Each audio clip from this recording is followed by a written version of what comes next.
Bon les gars, vous imaginez pas à quel point j'ai une chance inouïe. C'est quasi... Bon bah c'est ma deuxième interview et là je fais ça dans une volerie. Qui aurait cru? J'adore. À la limite, journaliste, ça me plairait. Autant j'avoue, raconter l'histoire, je suis pas terrible. Mais autant journaliste, ça me plaît bien. Enchanté, donc alors, moi c'est Paul-Henri, et toi? Mélissa. Enchanté Mélissa. Donc alors, bienvenue dans le monde de Polo. Alors, explique-moi, quelle est ta vie et à la volerie, qu'est-ce que tu fais de beau? Dis-moi. Alors moi je suis soigneur animalier fauconnier. D'accord. Soigneur animalier parce que du coup on s'occupe des animaux sur le site. Et fauconnier parce que je suis spécialisée sur les rapaces. D'accord. Donc c'est le secteur en fait qui fait dire qu'on est fauconnier. Ok, super. Le secteur dans lequel on travaille. Ok, magnifique. Et donc alors, dis-moi alors, qu'est-ce que tu nous présentes derrière vous? Alors là, c'est qui? ici c'est notre jeune pigargue à tête blanche. Alors je l'ai parce que c'est le rapace le plus connu sur Terre, parce que c'est le symbole des États-Unis d'Amérique. Oh, d'accord, c'est celui qu'on a sur les boucles ceinturons, c'est ça? Ouais, c'est ça. Alors là en fait c'est une jeune, elle n'a pas encore un an, elle aura un an au mois de juin. Donc elle est encore en plumage juvénile. Elle va obtenir son plumage adulte vers ses 6 ans à peu près. Autour de ses 6 ans. Et son plumage adulte, c'est comme sur la photo qui est juste ici et comme tout le monde. Ah bah voilà, comme ça, tout le monde le connaît. Ouais. En mode... La tête et la queue blanche et les yeux juvéniles. D'accord, donc là, elle est en plumage, donc alors tu m'as dit... Juvénile, en plumage de bébé en fait. Oh, un petit bébé tout mignon. Et elle, on aimerait bien du coup qu'elle participe aux représentations courant de l'été. Donc là, on est en train de l'entraîner. C'est assez compliqué pour réussir à gagner leur confiance. C'est ce qui est le plus compliqué en fait, c'est de réussir à gagner leur confiance. Ouais, après, une fois qu'ils ont confiance en nous, tout se passe bien. Ok, super. Alors Sam, c'est notre faucon de spectacle. Donc elle commence un peu à avoir de l'âge. Donc elle a 10 ans, elle est née au Puy du Fou, elle. D'accord. Et c'est un faucon lagar. Et ce qu'il faut savoir sur le faucon lagar, c'est que malheureusement aujourd'hui il est fortement menacé puisqu'il va servir d'appât pour attraper des faucons de plus grosse taille.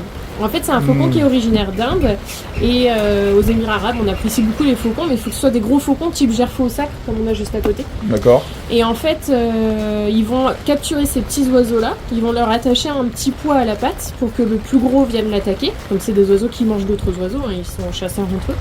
Pour qu'ils viennent l'attraper, et en fait à ce moment-là ils ont plus qu'à récupérer l'animal. Donc en fait lui il est malheureusement en voie d'extinction. En voie d'extinction.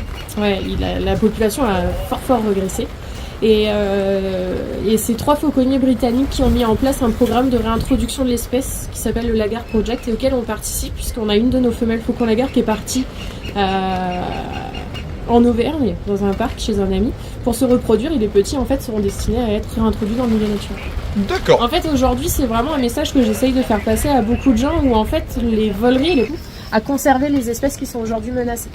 C'est le cas, par exemple, aussi pour le pigargue à queue blanche. Tout à l'heure, nous, on a vu un pigargue à tête blanche. Il existait en France le pigargue à queue blanche. Et en fait, ce pigargue-là, aujourd'hui, il y a un programme de réintroduction qui est mis en place par les Aigles du Léman, qui est un très beau programme. Je l'ai vu, j'ai eu la chance d'aller les rencontrer l'année dernière. Et c'est un très beau programme. Ils ont réintroduit plusieurs pigargues. Et en fait, le but, c'est de remettre le pigargue à queue blanche en France. D'accord. Et malheureusement, grosse mauvaise nouvelle et grosse déception. Hier, il y en a un qui s'est encore une fois fait abattre. Et c'est là toute la tristesse de notre travail, c'est qu'en fait, nous, on essaye de faire en sorte que les animaux ils soient bien et de les réintroduire. Et en fait, derrière, on a toujours des abrutis qui vont venir les plomber, quoi.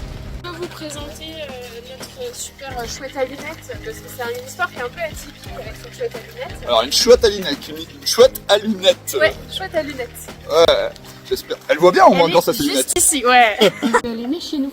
Elle a 4 ans maintenant. D'accord. Donc là, elle va sur sa 5e année cette année. Elle est née chez nous et en fait là elle est en train de couver ses potentiels petits frères ou petites sœurs. Petite. Ah, c'est bébé à elle alors. Non, les parents en fait, les parents sont dans le village, donc tu pourras voir tout à l'heure. Et en fait ses parents n'incubent pas comme il faut les œufs. Tendance à casser les œufs et à les manger. Ça arrive en captivité. Donc là on fait un test. En gros c'est elle qui couve les œufs de ses parents. D'accord. Là voilà.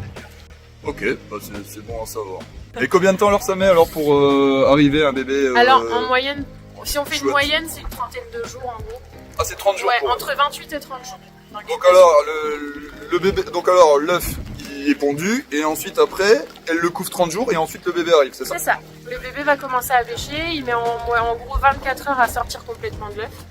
Et après les parents du coup commencent à nourrir toujours à la viande. Ok. C'est notre petit crochet, il est handicapé. Il est handicapé? Non. Il a une patte handicapée. En fait, la patte qui est en plume, là, il a une patte en plume et en fait, il peut pas la desserrer. Il est né comme ça, il est né handicapé. Ah, il est Donc, né du coup, handicapé, lui. Il peut pas desserrer la patte. Et c'est un quoi donc alors, lui? Ça, c'est un aigle ravisseur. Il est ravisseur. Wow. Et c'est le frère de Uma qui est juste devant. Ah, c'est le frère, d'accord. Ouais, c'est son petit frère, il est à 1 an de moins. Et au fait, au sein de la famille, ils s'entendent bien entre frères et sœurs et tout? Ah, surtout pas. Sérieux? Ah ouais, non, là, tu peux pas les présenter, ils s'attaquent entre eux. Ah non, non, c'est pas... c'est pas très... Ça s'entend pas forcément très bien, puis c'est prédateur entre eux, ça se mange entre eux. Ah ouais? Ouais. Ah ouais, ils sont comme ça, eux. C'est pour ça qu'on ne... Ah bah c'est bon à savoir. Jamais deux oiseaux en même temps, c'est très rare. Ah, je savais pas. Ah, il est beau lui aussi. Oh. Ah, Ça, c'est un aigle des steppes, c'est Ayana. Un aigle des steppes. Ouais. Oh, il est beau lui. J'adore. Ayana, tu peux... Dans sa roulière. Oh, regardez-moi ce Thibaut. Alors, ce Thibaut, ce n'est pas une chouette, c'est un hibou. On le reconnaît grâce à ses petites ailettes, c'est ça? Ces petites Des oreilles. aigrettes. Les aigrettes. Oui. Oups, excusez-moi. Les aigrettes. C'est ça, c'est le petit pinceau de plume qu'il a sur la tête. Petit pinceau de plume qui est sur la tête. Oh, regardez-moi ça. Comment c'est beau. Ah, il me fait des vidéos, le truc, j'adore. Enchanté. Bonjour, enchantée. Attends. Ah, il est pas mal. Ismaël ici, et moi du coup c'est Héloïse. On est stagiaire à la volerie. Ok, super. Et, donc on a pour mission aujourd'hui de nourrir Spartacus, qui est du coup une buse de Harris qui est plutôt jeune. C'est un mâle, parce que du coup on voit qu'il est beaucoup plus petit. Le mâle, en fait la femelle elle va être appelée la forme, D'accord. et le mâle va être appelé le tiercelet, parce qu'il est 1/3 plus petit que la femelle. Enfin du coup la femelle est 2/3 plus grosse que le mâle. Ah, pour une fois, c'est l'inverse. C'est ça. Pour Bah, une en même fois, temps, par rapport aux hommes, C'est ça. c'est toujours les hommes les plus grands, et là, d'un coup, c'est Et là l'inverse. non. Mais en C'est fait c'est original. aussi parce qu'elle a besoin de défendre le nid. D'accord. Et donc du coup, elle a besoin d'être plus grosse pour pouvoir avoir suffisamment d'énergie pour couver les petits et défendre le nid en cas de besoin. Ah, bah, c'est normal. Voilà, Donc, plus de force donc pour la femelle, ce qui est normal. c'est ça. Pour le moment, il est à la tâche et on verra au fil de la saison ce que ça donne. Très bien. Bon, bah, alors, on va voir ça. Ah. Voilà. Ah, il est beau.